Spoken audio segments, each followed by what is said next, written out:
we don't know what we're doing or what our responsibility is, please reach out to myself or Andrea, and we'll get it situated, because we're all very skilled, very competent, and we're talented. There's a reason why each one of you are in the room, and there's a reason the numbers speak for themselves of the company's doing well. And from outsiders looking in, they cannot understand how people virtually can do what they do for our company. So you guys should wear that with pride, saying, I'm fucking good at what I do. But every once in a while, say, let me go back to the basics. Let me see, what am I doing? What am I not doing right? What do I need to do to get back to what I was? So there's always like the dog days of summer, I call it. That right now in baseball, it's the dog days of summer. It's August, it's extremely hot in the United States, and some baseball teams are just lethargic when they go out in the field. They can't perform, they're fucking tired, but they have to get through it. And the ones that get through the dog days of summer are the ones who are typically fighting for a pennant race and winning a championship. But this is the dog days of summer for us at times, where we get in these little ebbs and flows of arguing, fighting, and not really getting back to our core. We just, this whole thing that I'm bringing up to you guys is really a positive thing of knowing we have things look great from the outside, things are good on the inside, but we just got to get better. We got to win our day, and we just have to improve daily. So I put this presentation together today, but I thought of it yesterday. Okay, so bear with me on this presentation. Well, all my Filipinos in the room, right? You guys all love basketball, correct? Yes. Okay. Well, Betty probably does. Belly knows. Belly knows it. But I don't. I'm ignorant. It's all right. Well, I'll school you here. And then, so. Presentation is down here. Yeah, let's see. I'm showing my age. All right. So, Watchtower Property Management. The logo alone would be something I'd be proud of if I was the outside looking in. Let's just say that. It is extremely clean. It looks like something Starbucks would endorse, like Bobby would say, you know? So this is a beautiful logo. I would be proud of wearing that badge, and it should be a badge of honor. So when you represent Watchtower, you should be proud of not only the logo, but the people that are behind it, and everybody that is part of the organization. So we individually have to understand what the overall goal is for Watchtower, first and foremost, which is the team, and then our individual goals. Okay. So I'll get into that a little bit later, but I wanted to just share with you the logo. I'm sure you've seen it, but no one's ever expressed that it's a really good looking logo. So be proud of the logo and be proud of what you're part of. So this is the one of the best teams I've ever witnessed growing up, and the Chicago Bulls were an incredible dynasty. I mean, I would put them up with the New England Patriots, but ultimately they're the best. They're the best basketball team of all time. But when you dissect the team, you have to work backwards to what happened before 1991, because before 91 through 98, they never won a championship, period. And you have to go through the timelines of, all right, who is the type of people what kind of players did they have? What was the ownership like? And what was all the moving parts that came together to make the 91 first championship happen? Because winning your first one is the fucking hardest. I've won championships in my life, a lot of things that have to go down to make it happen. So knowing the Bulls and knowing it inside out, if any of you guys are history buffs of the Bulls, I like to see, how did this happen to get to 1991? So the crazy thing was, in 83, this is what the Chicago Bulls look like. And it's fitting to their team photo. It's sitting on different levels of the bleachers, and they're smiling, but yet they won 28 games. As you can look around, there's obviously a couple big pieces that are missing from this team. And what had to happen this year, or years before it, was the ownership had to look at, what the fuck are we missing here? There's clearly just one thing we're missing to get this thing turned around. And they probably looked at coaches. Coaches could be great, but at the same time, you need players. You need people that can perform and people that have talent, period. You can't win in life without talent. And when you have talent, you surround them with parts and pieces, okay? So what they did was they looked at the draft of finding someone by basically an interview process like you would do with an employee. They looked at all their measurables. They looked at where they went to college, what their resume looked like, how good they were. They talked to their coaches. They spoke with their family members and said, is this a high quality individual to bring them in? So the next year, after winning 28 games only, they said, let's do this. We need to draft some key players to start this process of winning. So the first player they drafted was in 1984, and it was Michael Jordan. But Michael Jordan wasn't the first draft pick in this draft. The first draft pick was Sam Bowie, who no one knows about, okay?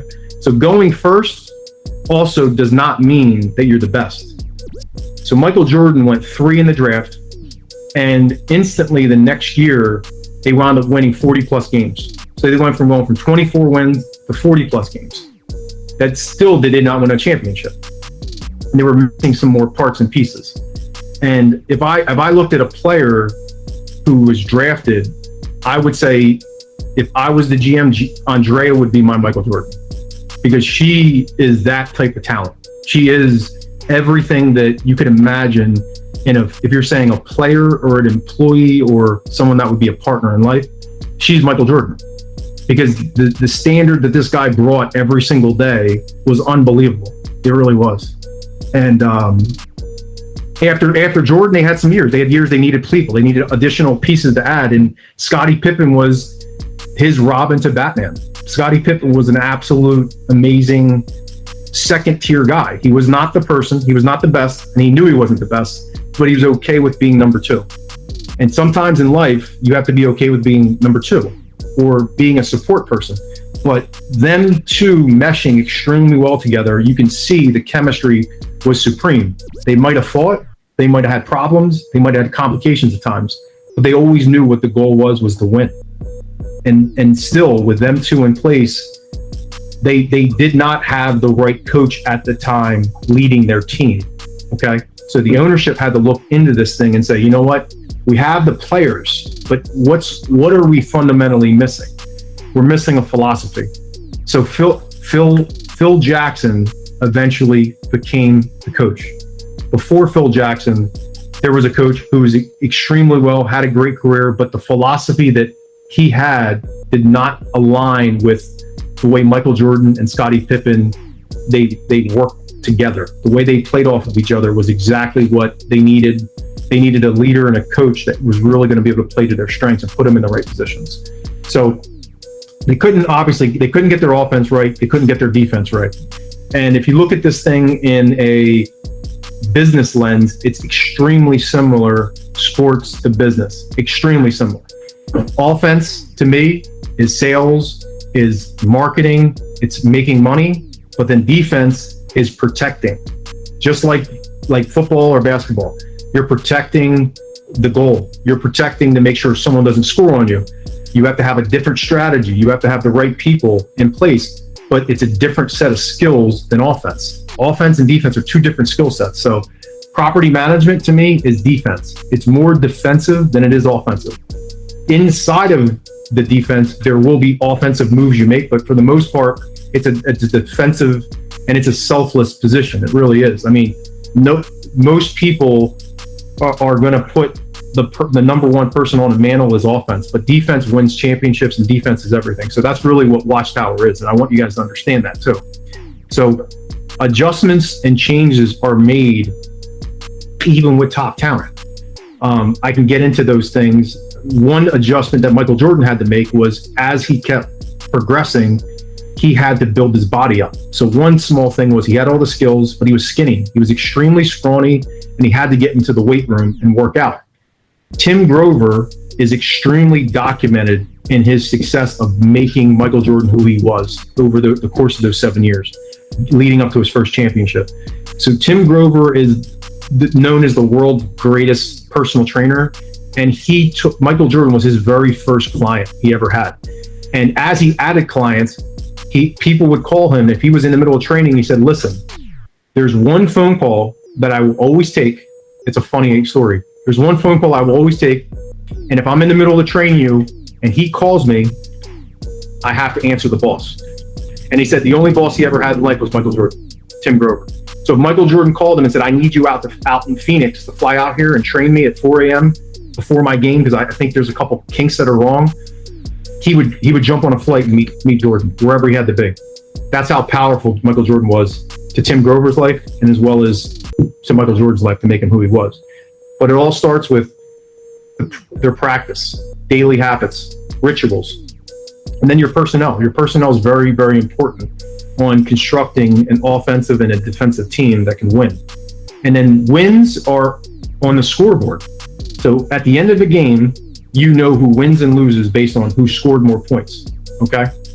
Our scoreboard is a little different, okay? We want to keep, say, service calls down to a minimum. We want to keep rent collection up. So obviously that's the wins. The numbers of the money coming in. The scoreboard on the losses will be, let's keep the expenses down, keep service calls down, and that's how we're going to play defense if we're looking at numbers. That's what the scoreboard looks like for us. So the biggest change happened when Scottie Pippen came in the same year. Phil Jackson came in, and he was a huge. He was an altering change to both of them. And I remember the triangle offense was essentially part of their systems and their processes. Mainly, what their process is our strategy. Like that would be their strategy in basketball. So their process was, we're going to run a triangle offense, and we're going to play off of 3 different people in a triangle, and they're going to figure out if one passes to 3, 4, as you see in the diagram, is going to set a back cut screen to 1 to score. So they played off of a triangle offense. So anytime someone caught the ball, they had to be in a triangle position. So all 3 players in that area can play off of each other. And it really changed the fluidity of their offense, because Michael Jordan and Scottie Pippen were not people that needed chains attached to them, because they were so talented that you didn't have to run a play completely to them. So the triangle offense allowed them to be creative and play within the offense. Because traditional offenses back in the 90s were constructed by, you pass the ball, you set a screen, you cut, and you do things very, very systematically. However, these 2 guys were so freaking talented that you could kind of let them figure it out. And it was rare to think of that, but Phil Jackson was a visionary to say, why put these 2 guys in chains? Let me give them limits. They know their role, they know their talent level, but they're going to play within the confines of this triangle. And over time, it connected dots to those guys.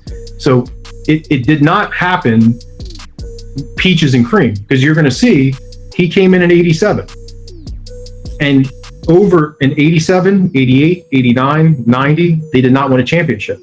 In the very first slide I sent you guys, you saw their first championship was 91.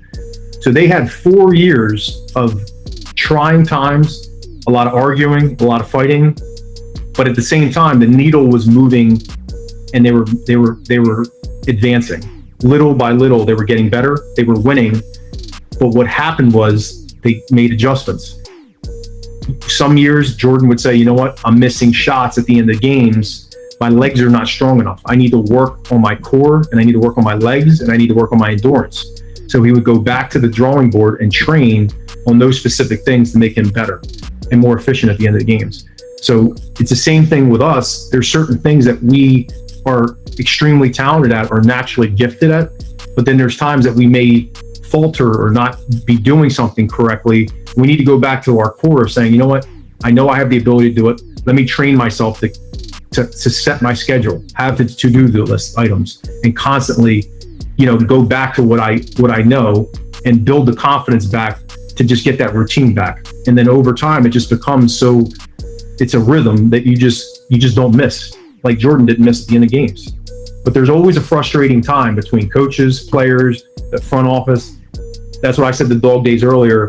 But you got to go back to your core of saying, you got to push through it. That's what life is. You push through these tough times and you're going to come out on the other side. However, I say the bullshit for, let me get back to my core. Let me get back to who I am, what I know I'm good at. And then I'm going to push through these tough times instead of wavering or worrying about it. Get back to what you're good at. So there's commitments on a team. So team commitments are practicing every day. They watch game film. They have team meetings like we do. You have a game plan, you have strategies, you have plays. Within the strategy and plays, there's adjustments made. In games and basketball, there's a lot of times in college or high school that I played, we would go into halftime and there was something wrong, or our game plan didn't work versus the game plan the other team had against us. So we had to make subtle adjustments inside of the game to make it work.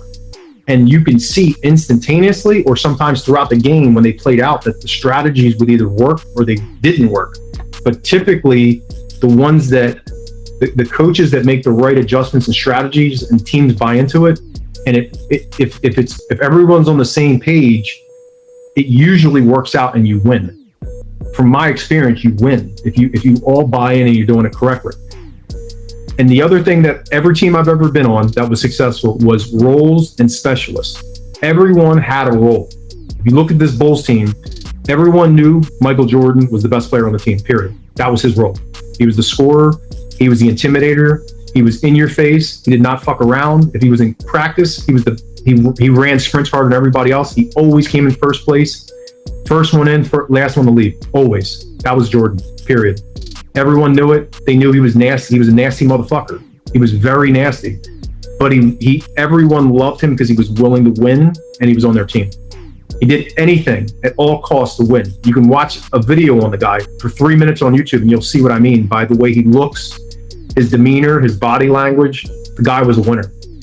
But around Jordan, he couldn't win without just him. So he had specialists. And they kept adding specialists over time that were just great shooters, great defenders, great rebounders, great complementary players. So you'll see in another slide of the specialists that they added over the times to see how they kept reinventing themselves as a team. And then at the end of the day, you can have all this shit. You can have practice, game film, team meetings, all this stuff, roles, responsibilities, but can you execute? Period. So with Jordan, his mentality was, and Andrea has a lot of this mindset, and I'm naturally wired this way, is executing. You're either going to execute with me or without me, period. So I don't care. Sometimes there's a mentality is I don't care if you're going to execute, but I will execute. And it's good and it's bad because sometimes people get left behind. But as us being adults, we have to hold ourselves to a higher standard. So there's going to be frustrating moments where Andrea may get frustrated or someone gets frustrated, but don't take it as an insult. We're grown people. Take it as she's an executor. Mario's an executor. So we just execute. There is no day off. I cannot explain that mentality. But if your role and your specialty is to do a specific thing, you should do the specific thing. But that's what all of us are here for. It's all love and we're all willing to help each other out. But don't take an executor as someone that's trying to execute you. They just execute, period. That's what an executor is. Personal commitment. Personal commitment on a team. There's a team commitment and then there's your own individual commitment. There's specific responsibilities that you should have as a player, especially the way these guys operated on the Bulls. They were not great by just buying into the team. They had to buy into themselves. So they went into the weight room. They worked out. They trained. They did yoga. They meditated. They did a lot of crazy shit because Phil Jackson was a lunatic coach. And they did all the little things necessary to make themselves improve as well as the team. They ate right. Every basketball team player usually eats right, but they ate right. They were good teammates to each other. They spoke well to each other. They picked each other up when they were down. They knew when someone was struggling to help them out. Same thing I see with you guys. You guys are very great at helping each other out when you're down, you need help. That's a great teammate, but that's what winning is being a great teammate. Running plays to execute it. So sometimes we run plays even in property management and we don't execute. There's two things. It's either we're doing it half-ass or the play's wrong. There's only one or two things. But if the play works and it constantly works, don't try to reinvent the play. The fucking play works. So run the play that works. And communication. Communication in basketball is extremely important.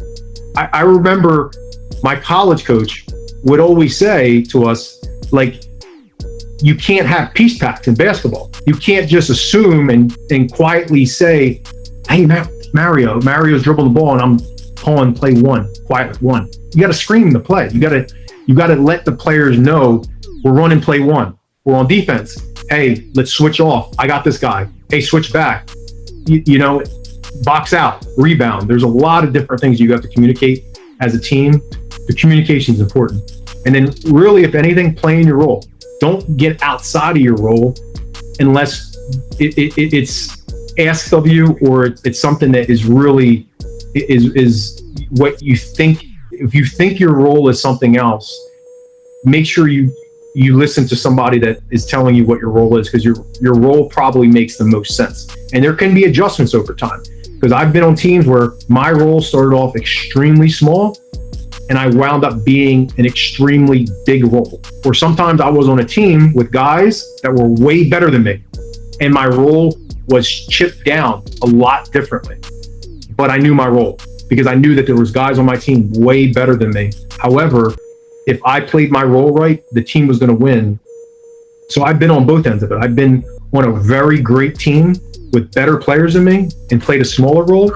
And I've been on a team with some good players and I played a very big role, but I played my role. Winning the first one for these guys. So their first championship, as I mentioned, took 5 years of Phil Jackson joining the team. And there was a lot of trying times. There was a lot of ups and downs, but they got their first one. For Jordan, everybody looks at Jordan as the greatest winner, the greatest champion of all time. But you forget that it took him 7 years to win his first title. And every single year after his rookie year, they scrutinized him because he was so great, but he couldn't win a championship. But if you look at pictures and you watch videos of Jordan winning his first championship, he was so emotional, because when you put all those years in, all the effort, all the energy, and you come out winning, there's no greater feeling than winning. And for our wins are winning in life, by us as a team, by committing together and coming together. Those are the wins. And we have a lot of little wins throughout the day, but there's nothing like being on a great team that cares about each other, and you can feel the camaraderie. I mean, that's really winning. But for these guys, this was the hardest part, was getting their first one, especially them. And they'll probably say in videos that the second one's harder than the first one, but winning the first one is everything. It's really an extremely emotional thing to do and to get done. But winning comes back to routines again. So when we look at our routines here at WATCHTOWER, our daily tasks, are we executing our daily tasks?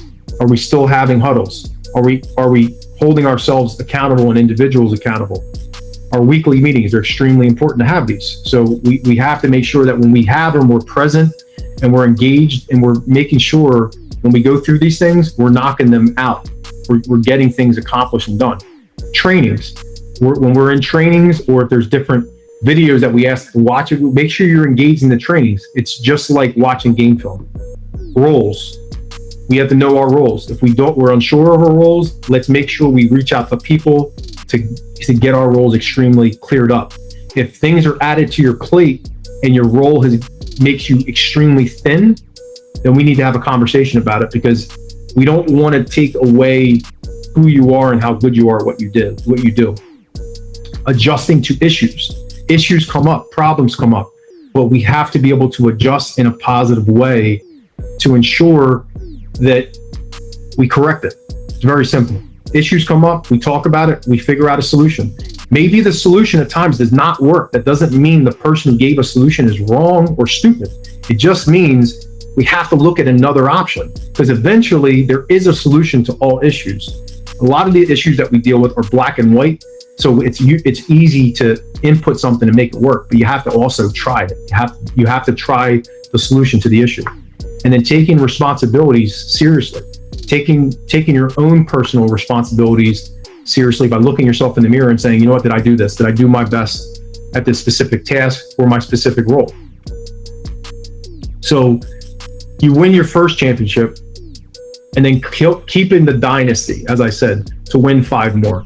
So there's a lot of things that play into winning more than one championship, and the Bulls are a perfect case study of this, because if you look at their team year after year, the photos change, So if the photo changed from 91 to 92 to 93 to 94 to 95 to 96 to 97, every year you're going to notice different people are removed and different people are added to the team. And what happens is there's a lot of controversial moves and decisions in basketball. The Bulls made a couple big moves in the beginning where they won 2 championships and they traded BJ Armstrong, who was like one of the main role players they had. But Phil Jackson felt he needed to shake up the team because he didn't want them to be comfortable. Very controversial. However, they brought in a person, I forget what country Tony Kukoc was, but he was extremely notable in Europe. They brought him in as a replacement and they won the championship that year. Whether BJ Armstrong was around or not, it was a controversial move that worked and played out, but there are decisions and moves that are made in winning teams that have dynasties that may shake some things up at times. So just be aware of that stuff. This happens in sports, it happens in business, and happens in life. There's adjustments, honestly, quarterly, daily, yearly. With our economy now, things shift pretty often, and you're trying to shift to make it not to be a maniac, but to shift to make sure it's a winning formula for the team and to continue to win overall. Continue to improve. That was another staple to winning 5 more. They continuously improved. You have to have different personality types around. If you look at the person at the bottom with the spray paint on his hair, his name is Dennis Rodman. He was an extremely different personality. He was out of his freaking mind. He would party all night. He was just the total opposite of everything Michael Jordan was. However, Phil Jackson felt like he needed someone like him on the team to shake things up, to switch things around. Not only because of him being very charismatic. Dennis Rodman was very much a polarizing personality, but he had skills outside of his craziness. The guy could rebound like nobody else. You could put him up against a Mack truck and the fucking guy would get a rebound around a Mack truck. I'm telling you, this guy was unbelievably relentless and had a nose for the ball of rebound. Defense and effort, you could not put second to none with this guy. The guy could defend, he could rebound, and his effort was endless. However, he had some baggage.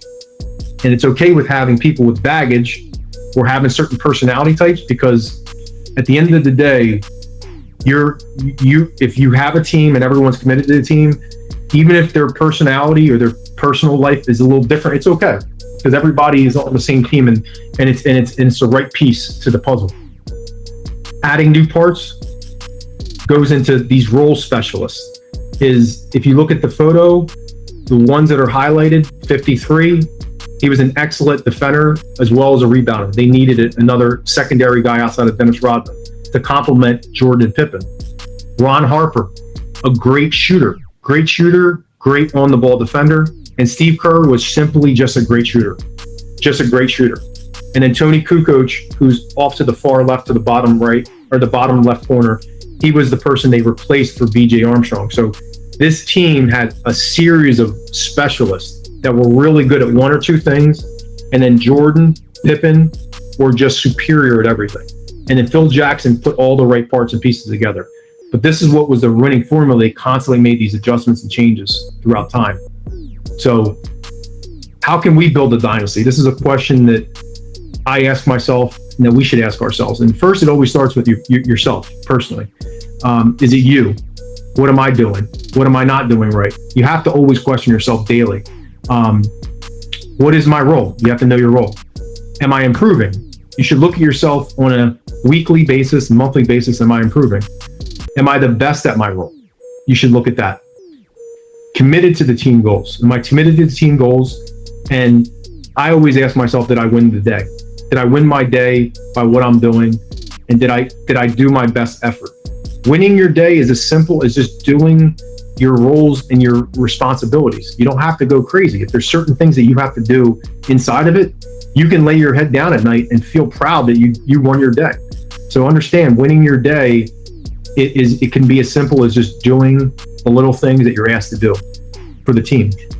But guys, I mean, if you look at the Bulls, I think they are one of the the best teams to try to be. Doesn't mean we will, but they had a very unique way of having amazing talent, which was relentless and nasty. I'm telling you, they had some nasty people that wanted to win, but they also had very giving, very good role players and a good team environment. So understand there's going to be some people that are just executors in life. I can't explain who they are, but you just know when you know. Their actions produce results. They do something, it gets done. That's an executor, period. There's just people in life that do it. So sometimes executors have extremely high alpha personalities. They really do. It's extremely high. Some know how to channel it better than others, but that comes with years and experience and also maturity. But even during that time, the dog comes out in people. I have a dog that comes out in me. You guys aren't exposed to it at times. Andrea's exposed to it at times. But when the dog comes out, you can't control the dog because it's just inside of you. So it's okay. It's okay to have the dog in you, but understand that everybody's here to help each other out. And if we're talking about tough love, that's just the way we operate. I mean, sometimes we do tough love. We got to do some tough end love. So my thought is I wanted to give you guys some love today and let you know I appreciate you guys. And not just me or Andrea saying it, it's outside people that you have no fucking clue who they are. They are impressed by you. They don't know you, but they are impressed by you. So be proud that people understand and see what you're doing is valuable. And even the smallest of things that are being done. I told Ella yesterday, her setting up the room, this is this small to people, but it's not small to me. They were extremely impressed that we had a room set up at WeWorks and Mario didn't have to do it. Something that small. They could not get over the fact that I didn't have to do it. And you're talking about a physician at University of Penn. And you're talking about someone that controls real estate as well and is a huge financial guy. So people that are impressed by even the small things, that we can have a team that can do some small things up to big things, is kudos to really Andrea from helping lead you guys and getting everything situated, but also understanding that there's times that if we just keep doing what we're doing, there's going to be some tough times at times, but we just have to work together and be able to unify. All right. So with that being said, I wanted to just give you some insight, roll into the project management stuff, and try to keep it short because that was long by me. That if we can make that happen. Yeah. Is that possible? Yeah. Well, Mario, thank you for that presentation. It's always needed. When we are working every single day together, it just sometimes get too together. Yeah. If that makes sense. So we need the outsider to break the pattern and bring us back and some positive thoughts, because sometimes we are all the time in the trench and we're gonna tend to see, oh, this is wrong, why this person is not executing, why this person is not doing this, and we forget how talented we are individually, right? Mm-hmm. Because we're just all the time performing, and then one thing goes wrong and everybody's on top of that. Yeah. So guys, don't take it like personal. It's just part of life. So that's okay too. And we have our ups and downs every day of our life. Everybody has their own personal issues. Everybody have their own personal battles that we don't know. I try my best to dig into each of you guys sometimes, but when it comes for the company, the sanity of the company, the foundation of the company, I am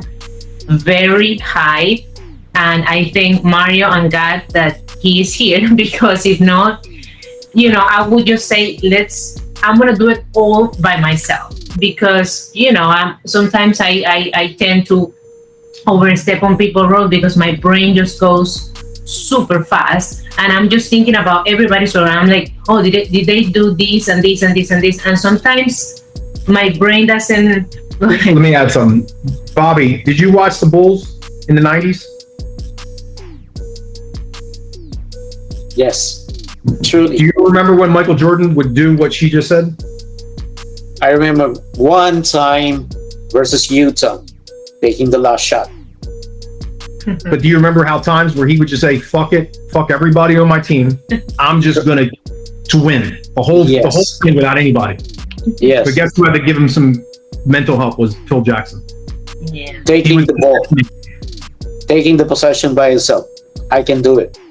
Exactly. Yeah. So it's a good, it's great that you're willing to do it, but that doesn't mean it's the right way to do it. You can win some games, but to win the championships, they would have John Paxson. You would have the shooters that like Steve Kerr. They would shoot, and they were amazing shooters. And you had Pippen. So the context of us is even when we look at our roles, like Bobby, you're extremely great at getting shit done. Charles is on the ball with rent collection. I mean, rents are being collected. Things are running smoothly. I'm very happy with those. Veli is great with making sure things are done timely, out in the field, boots on the ground, awesome with tenants. I hear her on the office. The only thing I would add is, as a group, we have to continually improve those roles. And when we come up with issues, I hear tenants come in and they complain. I don't know if you bring up the complaints, but I think they're good complaints to bring up and look at them in a good light and a bad light. Good light could be, I can give an example. A person complains about Bobby, about how he harasses them. I look at it in a positive way. I was like, he's on the ball and he constantly won't give up until it's done. Good. But the bad light might be, how often are you calling him? What are you doing? What are you saying when you call him?